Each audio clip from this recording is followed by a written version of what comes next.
Friends, prostate की जानकारी बहुत हद तक पब्लिक डोमेन में मिसिंग है। ये प्रोस्टेट के बारे में जानना बहुत ज़रूरी है और ये जानकारी न होने के कारण हम सिर्फ कुछ एंटिटीज को ट्रीट करते हैं। फ्रेंड्स, प्रोस्टेट ये है, पेशाब की थैली के ठीक नीचे जो ऑर्गन है, जो एक 15-20 ग्राम का ग्लैंड होता है, उसे हम प्रोस्टेट कहते हैं। और प्रोस्टेट के बीच से यूरिन आता है। जब उम्र कम होती है 10, 15, 20, 25, 30, 40 साल, इस उम्र में छोटा सा प्रोस्टेट जिसके बीच से यूरिन आराम से आ रही है, तो यूरिन उस रास्ते के बीच से आराम से खुल के आती है। और यंग लोग पेशाब करते हैं तो बहुत दूर तक यूरिन जाती है, खुल के जाती है, स्पीड से जाती है। हम दीवार में पेंट भी कर सकते हैं। जैसे जैसे उम्र बढ़ती जाती है, हार्मोन की चेंजेस होती हैं। पुरुषों में 2 तरह के हार्मोन के चेंज होते हैं। एक तो मेल हार्मोन जिससे सेक्सुअल प्रॉब्लम्स बढ़ती है, दूसरी हार्मोन की चेंज के कारण ये प्रोस्टेट बढ़ना शुरू होता है। हम बहुत बार सोनोग्राफी कराते हैं हेल्थ चेकअप में या ऐसी कुछ कारण से, और प्रोस्टेट की साइज बढ़ गई है। ये बहुत ही कॉमन चीज सुनने को आता है। प्रोस्टेट का साइज बढ़ जाना इतना इंपॉर्टेंट नहीं है, वो तो बढ़ेगा उम्र के साथ साथ। जैसे हमारी आपकी उम्र बढ़ रही है 40 से 50, 50 से 60, प्रोस्टेट की भी चेंज हो रही है। इसमें एक चेंज बहुत जरूरी है, वो चेंज जानना कि ये यूरिनरी पैसेज कितना टाइट हो रहा है। आप देख रहे हैं कि ये यूरिनरी पैसेज जो बिल्कुल खुला पड़ा था, वो यंग एज में, वो उम्र बढ़ते हुए मिडिल एज से वृद्धावस्था के समय यूरिनरी पैसेज टाइट होता जा रहा है। बस पूरी कहानी इसके इर्द गिर्द रिजॉल्व करती है। इन अदर वर्ड्स, प्रोस्टेट की साइज बढ़ते हुए रास्ते को अंदर से ब्लॉक कर सकती है, और ये प्रोस्टेट धीरे धीरे रास्ते को ब्लॉक कर रहा है। अब ब्लैडर जब कॉन्ट्रैक्शन करता था और यूरिन का रास्ता खुलता था तो यूरिन आराम से आता था। अब जबकि ये रास्ता ब्लॉक होता जा रहा है, और ये बहुत शनै शनै, महीने महीने, साल साल, दशक बाय दशक, ये रास्ता धीरे धीरे धीरे धीरे ब्लॉक होता जा रहा है। ये रास्ते का ब्लॉक होना हमारे लिए इतनी अच्छी बात नहीं है, क्योंकि हमारी फ्लो घटती जाती है। और क्योंकि इतने शनै शनै हो रहा है, हमें पता नहीं चलता। हमें जब पता चलता है तो वो सिग्निफिकेंटली चलते चलते चलते जब बिल्कुल प्रोग्रेस कर चुका है तब पता चलता है। इन अदर वर्ड्स, ये रास्ते की रुकावट से पेशाब का फ्लो घट जाना, खुल के नहीं आना, शुरू करने में टाइम लगना, खत्म करने में बहुत टाइम लगना, और फिर फाइनली ब्लैडर पूरा खाली ना हो पाना, क्योंकि रास्ता धीरे धीरे बंद होता जा रहा है। तो जो अच्छी धार थी वो धार धीरे धीरे घट रही है, और जो दूर तक जाती थी वो धीरे धीरे कम होती जा रही है। ये हर पुरुष की कहानी है। 40-50 साल के बाद ये शुरू होता है। किसी को इतने यंग एज में भी होता है, और किसी को 60, 70, 80 में पता चलता है। जब तक ये बहुत देर भी हो सकता है। तो आज ये इंपॉर्टेंट है कि हम जाने कि इस रुकावट से क्या फर्क पड़ती है। इस रुकावट से इस यूरिनरी ब्लैडर को चोट पहुंचता है। अगर दरवाजा बंद हो रहा है तो मैं नॉक करता हूं, खोलो खोलो खोलो। वैसे ये जब दरवाजा बंद होता जा रहा है तो ये ब्लैडर नॉक कर रही है, खोलो खोलो खोलो। और कब तक ये ब्लैडर नॉक करते रहेगी, क्योंकि हम बहुत धीरे धीरे इस एडजस्ट को करते जा रहे हैं। एडजस्ट होता जा रहा है, धीरे धीरे ब्लॉक होता जा रहा है, पेशाब की फ्लो घटती जा रही है। वो बहुत पतली धार से आती है, पूरी खाली भी नहीं होती है। हम काम चलाते जाते हैं। बहुत बार हम अपने फैमिली डॉक्टर्स को दिखा करके और प्रोस्टेट की ट्रीटमेंट कराते हैं। तो एनलार्ज प्रोस्टेट की ट्रीटमेंट इतनी इंपॉर्टेंट नहीं है जितना आपकी यूरिनरी फ्लो की ट्रीटमेंट इंपॉर्टेंट है। तो प्रोस्टेट छोटा हो या प्रोस्टेट बहुत बड़ा हो, वो इतना इंपॉर्टेंट नहीं है। प्रोस्टेट पेशाब के रास्ते को क्या कर रहा है वो जरूरी है। और प्रोस्टेट बहुत तरीके से बढ़ सकता है। कभी ये प्रोस्टेट अंदर की तरफ बढ़ सकता है, कभी इस रास्ते को ब्लॉक करता है। तो मीडियन लोब हो, ये सब सोनोग्राफी में पकड़ में आती है। लेकिन आप वो हैं जो बता सकते हैं कि पेशाब खुल के नहीं आ रहा। तो पेशाब खुल के ना आना अपने में एक बहुत बड़ी इंपॉर्टेंट इशू है जो स्लोली बदल रही है। तो हमारा काम आज जानना है कि ये रुकावट के साथ क्या हो रहा है। ये ब्लैडर पे बहुत ज्यादा प्रेशर पड़ रहा है, तो ब्लैडर और भी काम कर रही है। Bladder is overworking.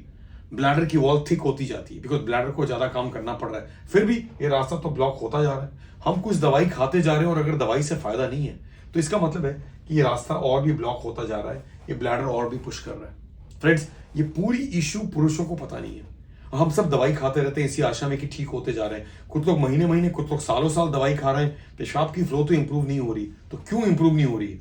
या तो ये रास्ता बंद होता जा रहा है, या तो ये ब्लैडर कमजोर होता जा रहा है। अगर ब्लैडर कॉन्ट्रैक्शन करके पुश करता, रास्ता खुलता, तो यूरिन आराम से आता।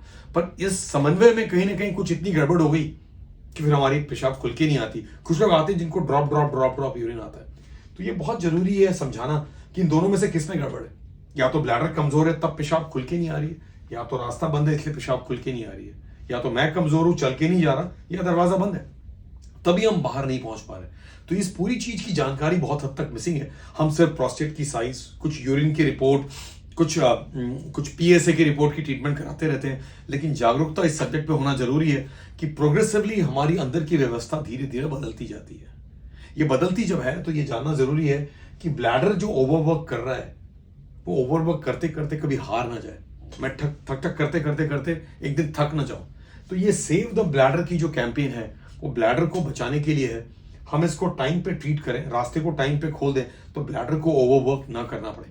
प्रोस्टेट तो ट्रीट हो जाएगी या दवाइयों से या मिनिमल इन्वेजिव सर्जरी से या फिर TURP होल्मियम लेजर सर्जरी से या फिर रोबोटिक सर्जरी जो हम करके रास्ते को खोलते हैं। लेकिन ये इंपॉर्टेंट है कि ब्लैडर बिल्कुल कमजोर ना हो जाए। एक बिल्कुल कमजोर ब्लैडर वापस स्ट्रांग नहीं हो सकता। एक बार जब ये रुकावट बढ़ती जा रही है, हमें इसके बारे में जागरूकता नहीं है, हम बहुत बार अपने डॉक्टर से मिल नहीं पाते। तो ये रुकावट सबसे इंपॉर्टेंट है और ये रुकावट हमें पता नहीं चलता जब तक आप ये टेस्ट नहीं करते जिसे कहते हैं यूरोफ्लोमेट्री। एक कार्डियोलॉजिस्ट जब आपके हार्ट को ट्रीट करते हैं तो ECG कर लेते हैं, पता चल जाता है आपकी रिपोर्ट कार्ड कैसी है, आपकी ECG कैसी है। वैसे एक यूरोलॉजिस्ट जब ट्रीट कर रहे हैं तो लोअर यूरिनरी ट्रैक्ट फंक्शन के लिए यूरोफ्लोमेट्री करते हैं। मेट्री मतलब मेजरमेंट, फ्लो मतलब स्पीड, यूरो मतलब यूरिन।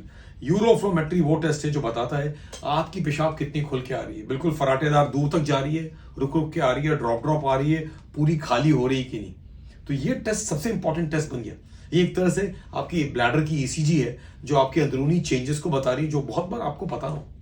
एक मैच्योर एज ग्रुप में 40s to 70s के बीच में जो आदमी अपने आप में बिजी रहता है इतनी सारी चीजों में, जिसमें एक तरफ यूरिनरी प्रॉब्लम बढ़ रही है, दूसरी तरफ हार्मोन के कारण सेक्सुअल प्रॉब्लम बढ़ रही है, आदमी बता नहीं पाता, अपने यूरोलॉजिस्ट के पास अपने शहरों में जा नहीं पाता, दवाइयां खाते रहता है इसी आशा में कि कुछ ठीक हो रहा है, लेकिन कुछ ठीक नहीं हो रहा है। ये तो प्रोग्रेसिव चेंज है। ये हर पुरुष में 40, 50, 60, 70, 80 में होना ही है। या तो हम टाइम पे पकड़ लें, अपने डॉक्टर को मिले, या फिर मिस कर जाए। फ्रेंड्स, मैं डॉक्टर संजय पांडे, कोकिलाबेन धीरूभाई अंबानी अस्पताल के डिपार्टमेंट ऑफ यूरोलॉजी से ये जागरूकता ले जाना चाहता हूं जो हर पुरुष को पता हो। ये मैं पता ही नहीं। हम प्रोस्टेट की साइज, प्रोस्टेटिक एनलार्जमेंट की बात करते रहते हैं, हम रेसिडुअल वॉल्यूम की बात करते रहते हैं, लेकिन हम ये नहीं बात करते कि हमारी जो फंक्शन है, ब्लैडर का कॉन्ट्रैक्शन और पैसेज का खुलना, उसमें क्या चेंज हो रहा है। और उस चेंज को आगे ले जाने के लिए ये जागरूकता आज बहुत जरूरी थी।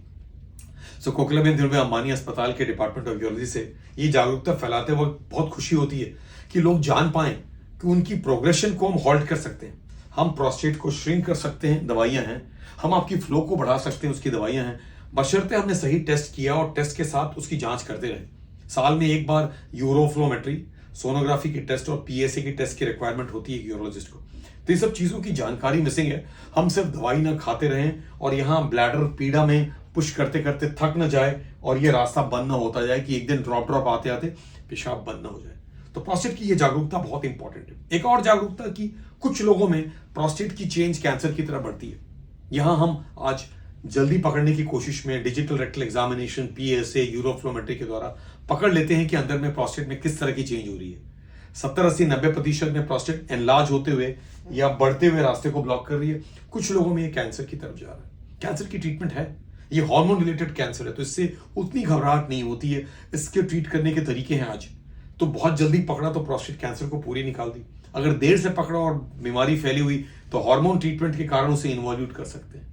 तो आज ये जागरूकता बहुत जरूरी है कि इसमें ऐसी कोई घबराने की बात नहीं है। लेकिन उम्र बदलेगी, उम्र के साथ साथ काले बाल सफेद हो रहे हैं, उम्र के साथ साथ साल ब साल हमारी उम्र बढ़ रही है, अलग अलग ऑर्गन्स चेंज हो रहे हैं, लेकिन ये ऑर्गन की चेंज जो हमें पता नहीं है, जिसे हम PPH कहते हैं, जिसके बहुत अलग अलग पहलू होते हैं, आज ये जागरूकता बहुत जरूरी थी। आपने इसे अगर 2 बार सुना तो आप समझ जाएंगे कि आपको अपने आप को स्कोर करने आना चाहिए, जिसे कहते हैं IPSS, international prostate symptom score. अगर आपने ये स्कोर डाउनलोड किया, अपने आप को स्कोर किया, तो पता चलेगा आप माइल्ड रेंज में हैं कि मॉडरेट रेंज में है कि सीवियर रेंज में।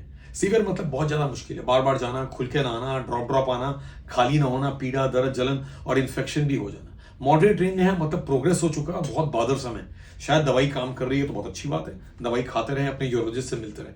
दवाई काम नहीं कर रही है तो हमें जानने की जरूरत है दवाई क्यों नहीं काम कर रही है। यूरोफ्लोमेट्री अगर खुल के नहीं आ रहा दवाइयों के साथ भी, तो हम अगला टेस्ट करते हैं यूरोडायनामिक्स। तो ये सब जागरूकता को आगे बढ़ाने की जरूरत है। बिकॉज मैं आज savethebladder.com के बारे में बात करूं, ये वो वेबसाइट savethebladder.com यही आपको बताती है। अगर आप खोल के देखते हैं तो आपको पता चलेगा save the bladder bye early treatment of the prostate and know your prostate score. आपको अपने प्रोस्टेट स्कोर के बारे में मालूम है तो हमारा काम हो गया। अपने स्कोर को बहुत बढ़ने मत दीजिए, जैसे जैसे वो बढ़ता जाएगा फ्रॉम 0 to 8 and 8 to 35 आपकी प्रॉब्लम की प्रोग्रेशन हो रही है। हमें उसको टाइम पे हॉल्ट करना है, रिवर्स करना है या फिर बिल्कुल क्योर करना है। Thank you.